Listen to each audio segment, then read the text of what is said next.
Olá, turma! Preparados para a nossa aula de arte? Eu sou a professora Ieda de Souza e a nossa turma é o segundo ano. Hoje, turma, iremos recordar o que estudamos e vamos tecer os saberes. Por exemplo, os artistas visuais fazem obras de arte bidimensionais e tridimensionais. Alguém aí lembra quais são as artes bidimensionais? Certo, muito bem. Um exemplo é esse monumento, certo? Porque ele é bidimensional? Porque ele tem duas dimensões, que é a altura e largura, certo? E as obras tridimensionais são aquelas que têm altura, largura e profundidade, como é o exemplo das esculturas, que elas podem ser o quê? Modeladas com argila, elas podem ser esculpidas em materiais como madeira, podem ser modeladas com a ajuda de um molde que dá forma à obra, ou pode ser aquela construída com objetos colados um no outro. Nós aprendemos também que as pinturas podem ser, retrato, por exemplo, que é uma representação de uma pessoa e de um animal, certo? Como é o exemplo do retrato da Infanta Margarita, como também paisagens, que é o quê? Um desenho de uma cena vista em uma cidade, como por exemplo uma praia, uma floresta ou em outros lugares, como o Rio, de Claude Monet. Pode ser também uma natureza morta. E como é que é essa natureza morta, essa pintura? É uma pintura de objetos que não se movimentam, como frutas e flores.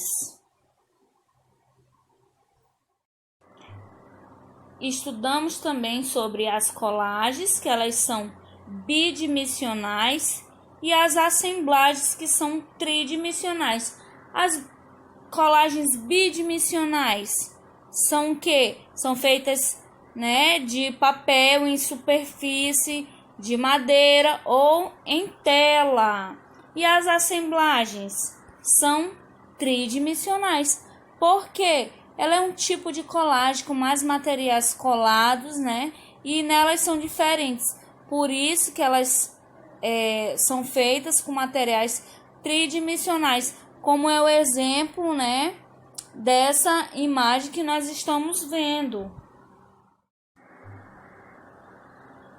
Estudamos sobre os sons fortes, como é o exemplo do rugido de um leão, que é tão forte que é ouvido à distância. Estudamos também sobre os sons fracos, que são ouvidos apenas quando estamos próximos de seu emissor. E alguém lembra o que é o emissor? O emissor é aquele que emite algo, aquele que manifesta um som, como é o exemplo do vento, que uma folha que voa com a força do vento emite um som tão fraco que quase não se ouve. Também estudamos sobre os sons graves, que são chamados sons firmes e encorpados. Como esses sons são graves, que também são chamados de sons baixos, como é o exemplo, o trovão. Ele emite esse som tão grave que às vezes chega a ser assustador. Estudamos também sobre os sons agudos, que eles podem ser o quê? Estridentes. Os sons agudos também podem ser chamados de sons altos. O apito do trem, por exemplo, é tão agudo que de longe dá para saber que ele está chegando, certo? Nós ouvimos, o barulho do trem. E também nós temos os sons longos,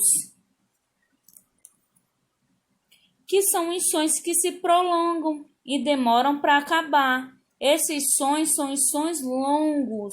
Quando gritamos enquanto estamos em um parque de diversões, por exemplo, estamos produzindo um som longo, como é o exemplo dessas crianças, né? Elas gritam bastante.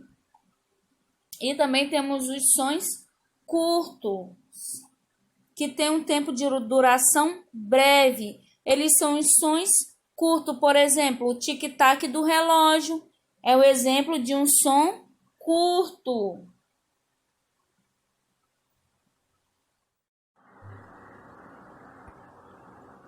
Estudamos também que as músicas podem ser criadas a partir das 7 notas musicais, que são elas: dó, ré, mi, fá, sol, lá, si.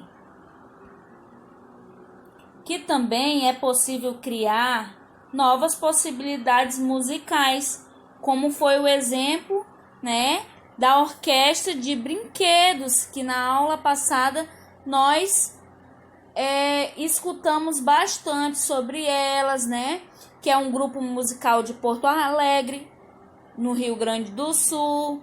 Ele é composto de quê?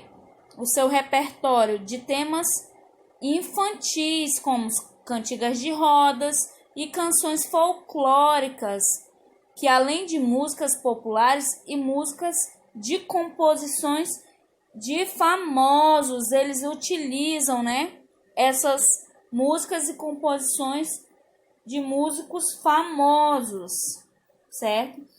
E eles o que? Utilizam sinos, né? Esses sinos, certo?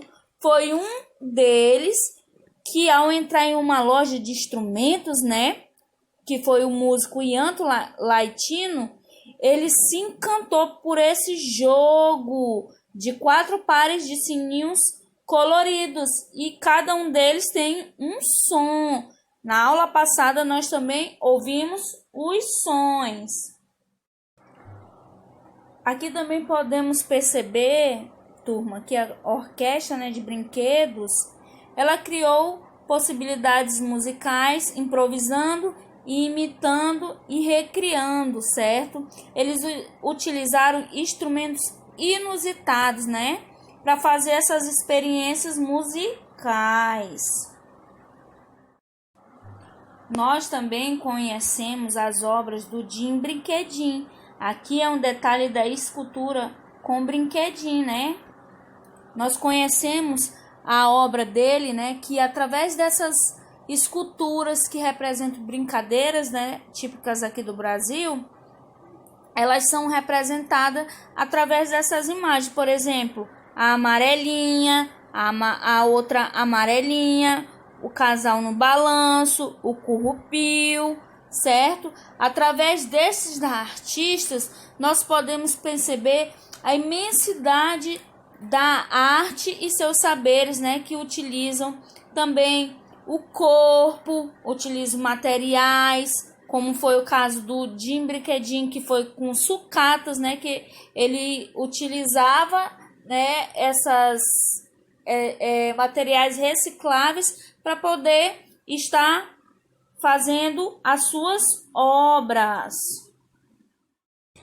E da mesma forma, né, como o artista plástico Jim Brinquedin, que foi um exemplo, que ele recriava os brinquedos infantis em pinturas, assemblagem e escultura, é a orquestra de brinquedos, né, que usa instrumentos musicais de brinquedos para compor suas músicas cheias de sons agudos, graves, fortes, fracos, longos e curtos. Então, turma, você sabia que um dos brinquedos mais antigos e que faz parte de diversas culturas são as bonecas? Então, que tal conhecer um pouco mais sobre elas e realizar uma oficina? Certo? Olha só o exemplo das bonecas.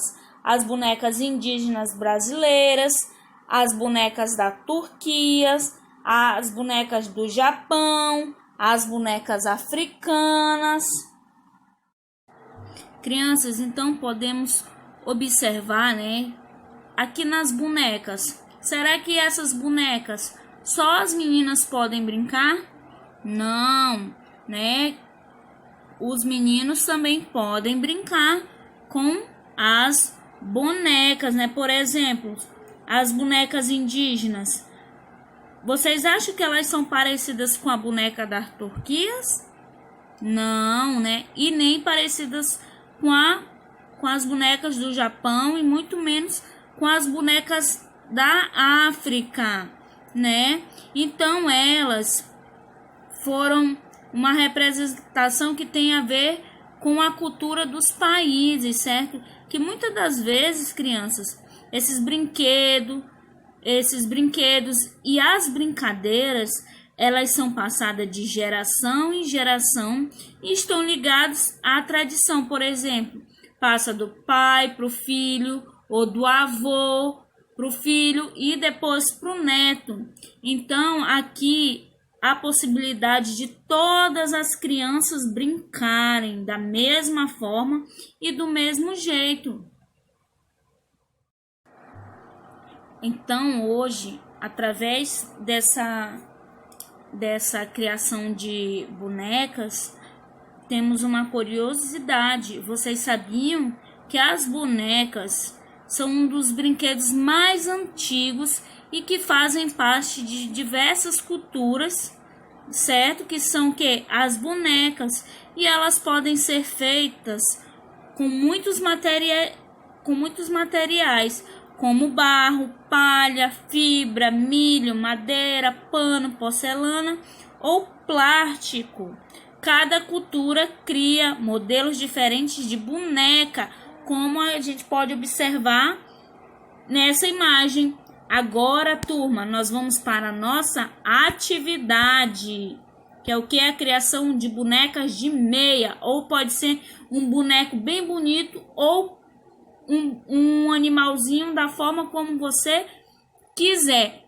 Que no nosso cronograma foi enviado para vocês essa semana com os materiais necessários, que foi uma meia, um pacote de algodão, 6 elásticos, tesouras sem pontas e canetas para tecido. Então, como é que nós vamos fazer nosso boneco ou nossa boneca? Você vai colocar o enchimento na meia e espalhar bem para formar o corpo, né? 2, faça os pés da boneca prendendo 2 elásticos ou pedaços de barbante na parte de baixo da meia em que ficam os dedos. 3, agora faça os braços usando mais 2 elásticos ou barbante, repetindo o processo. 4, com outro elástico ou barbante, faça o pescoço. Com o último elástico, amarre a ponta que sobrou da meia, depois vire para baixo, fazendo a cabeça da boneca. 6, agora sua boneca está pronta. Com as canetinhas, faça o rosto dela, olhos, nariz e boca. Assim como se você não tiver a canetinha, você pode estar colando pedacinhos de EVA, tá? Mas tudo com a ajuda de um adulto, tá? Assim que concluírem a atividade, podem estar registrando, tirando uma foto com seu boneco, tá? E lembre de guardar, que assim que a gente retornar para a escola, nós vamos fazer a nossa oficina, certo, crianças do 2º ano? Então fiquem todos bem, um forte abraço da professora Ieda e até a próxima aula.